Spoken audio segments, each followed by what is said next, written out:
Race number 5 at Belmont Park is over the 2,000 metres. It's Perth race number 9 for our Singapore viewers. A few horses in pretty good form here, and ones that we certainly have to analyse some weight swings from previous runs, Mark. Yeah, we'll have a look at the replay first, though, of the Flirt on the 7-day backup, winning impressively last week in the dark at Belmont.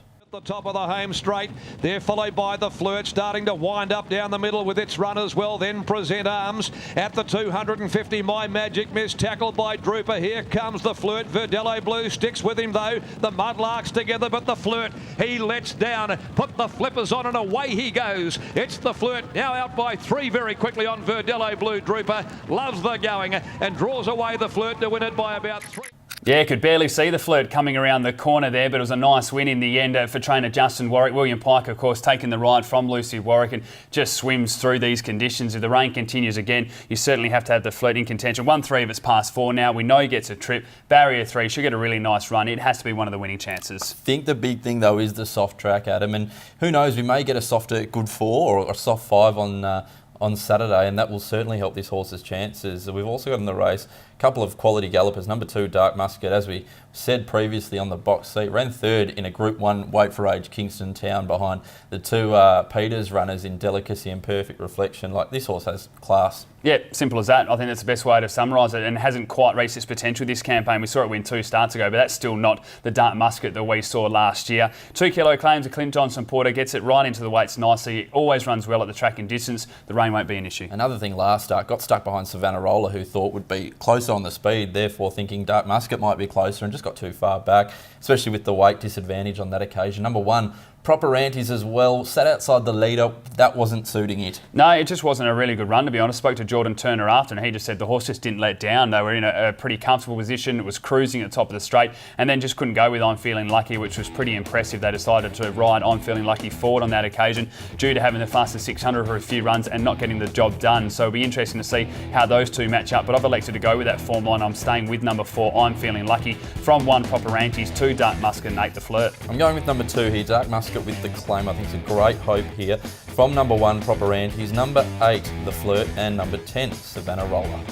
Race number 6 at Belmont Park. It is Perth race number 11 for our Singapore viewers, and this is the feature race of the day. Of course, the listed Belmont Classic over the 2,200 metres. 10 runners to take a look at, and some pretty good classy animals in this as well. Indeed, one of those is Juicing Carrots. Let's have a look at that last start win where it won by 5 lengths. Got his head in front of Bow Count. 1.5 lengths to Checkers. It's now called upon from Senzo, and Outspoken Duke getting home along the rail. Maybe one more, and now into the open comes Juicing Carrots with his run. Bow Count's coming back. Juicing Carrots, those winding up and got them down to the 100. Jatumi flying from the outside, coming home well, but Juicing Carrots is off and gone, and he squeezed the life out of them here in the Diana. Juicing Carrots has won it by 5. It was a sensational performance there by Juicing Carrots. Has finally put it all together. Alana Williams, she's training sensationally at the moment as well. Love the turn of foot here. I know, and you could hear the call there from Darren McCauley. The talk was about Jatimi, but Juicing Carrots was winding down at the end as well. Still won by 5 lengths. I think this is the horse to beat. It will be our favourite, and it's going to take a pretty special performance to beat it. Yeah, I completely agree about the Jatumi reference there. Did miss the start by about 2 or 3 lengths, but at the same time it got back, and probably when it went round a few horses, I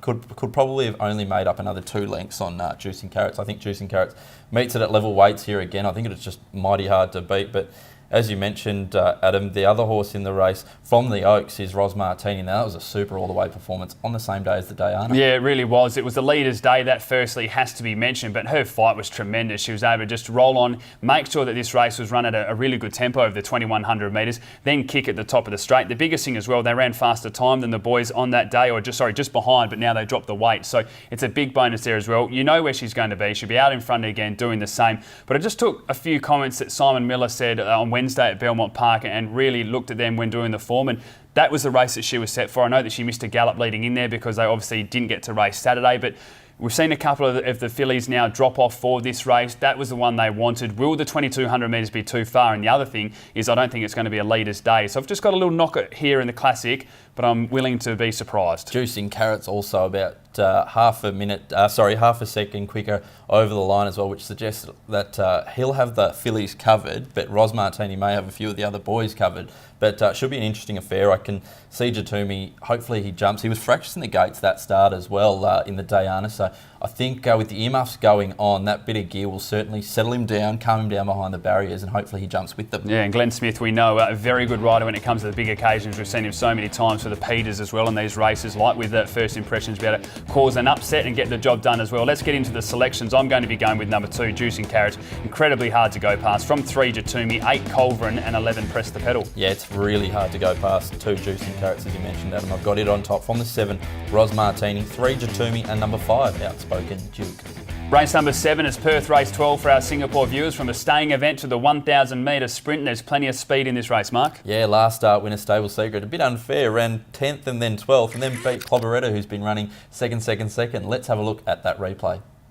Away trailing it when they'd set sail from Nardini. Dad said Le Patron getting home along the cutaway. Down inside the 250, Bangalore tackled by Clobberetta. Here's the one they've had a good go at. Stable Secret though. It's Stable Secret racing up to Clobberetta. Inside the 100, Stable Secret, Clobberetta fighting back. It's Clobberetta lifting from Stable Secret, Clobberetta, nothing in it whatsoever. We've seen some big plunges in the West in recent times. Of course, the Carnup kid at Pinjarra. We saw one on Wednesday as well with Jaspar. And Stable Secret was one of those. 14 through the week, all of a sudden jumped out of the $3.30 favourite, missed the kick, so punters had their heart in their mouth. But this 4-year-old now has just really showed some nice maturity, settled through that, attacked the line strongly, and as you said, broke the hearts of Clobberetta and Bonnie Polisi looking for that first city winner as well. But it was an impressive performance, and now we see Jake Casey taking the ride, gets in the weights nicely. This is a class animal. I don't know why it doesn't get the credit it deserves. It can be winning again. Another real chance if it rains, Adam. We've got all these Belmont specialists and wet track specialists. One of them is Pop Hero. He's been running super and just loves the soft. Certainly has, as you mentioned, 6 attempts on a soft track, 3 victories and a third. Barrier 10 here. Goes up in weight, which is a small concern because Randy Tan, of course, had the claim, 58.5. But if the rain does come, there is speed in this race as well. Pop Hero will be suited. Number 6, Universal Moon, returns after a break since the 17th of March. Should go well here, Fresh. So much time for this mare. She just didn't quite reach the potential that we know last campaign. But even so, you take a look at the form lines. Beaten a length by Kenosha, under 2 lengths by Classical Prince, a length by Roger the Roman as well. I've got a lot of time for her. She's got a good first up record. Doesn't mind a soft track as well from Barrier 2. She can go forward and back as well. She needs to jump. That was an issue last prep, but I think she can be winning the race. And I've got her on top from number 1, Stable Secret, 3, Sharia Moore, and 2, Pop Hero. I've got the 9 on top, Audience for leads and kicks off the bend here with William Pike on board. Can be a really big chance. From the 1, Stable Secret, 6, Universal Moon, and number 11, I Do Declare.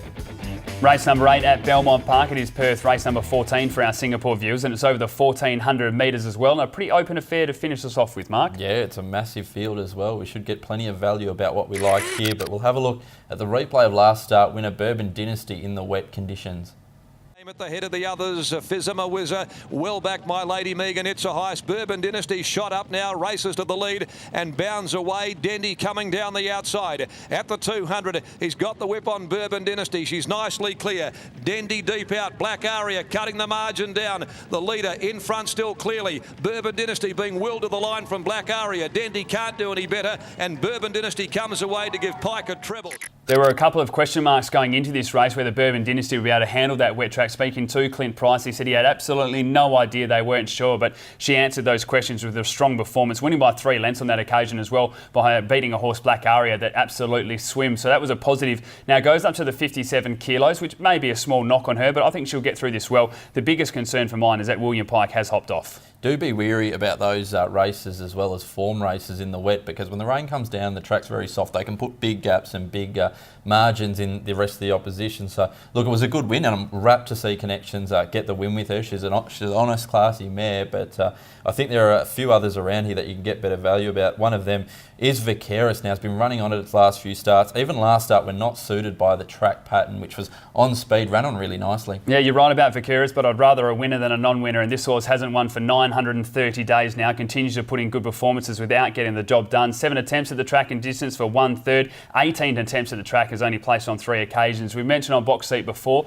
that you can probably rule out some of those previous runs because this horse is running well, but I'm starting to put in the basket that it might just be one that attacks the line strongly and doesn't get the job done. Barrier 13 will be able to be ridden cold. I think the conditions will suit, but I find it pretty hard to have it on top. Another one of these horses that's changed stables and has relished it number 10, Cronkite, was an excellent first up winner and should go on with it here. Yeah, like this horse, even when Cliff Smith had it before, it was just showing a little bit without going on, had a couple of maturity issues. The form lines were good behind Regal Gossip, First Impressions and Star Exhibit last campaign. Now with the Williams camp, we saw a really impressive trial, and then the victory was super impressive, winning by 3 lengths. Biggest positive here, gets barrier 4, 54.5 kilos, steps out to the 1400 as well. I think it'll be very hard to beat. It's on top for me from 3, Bourbon Dynasty, 1, Barracky Beats and 7, All Too Much. Yes, I've got the 10 on top as well. Should be a big day for Linwood Park stud.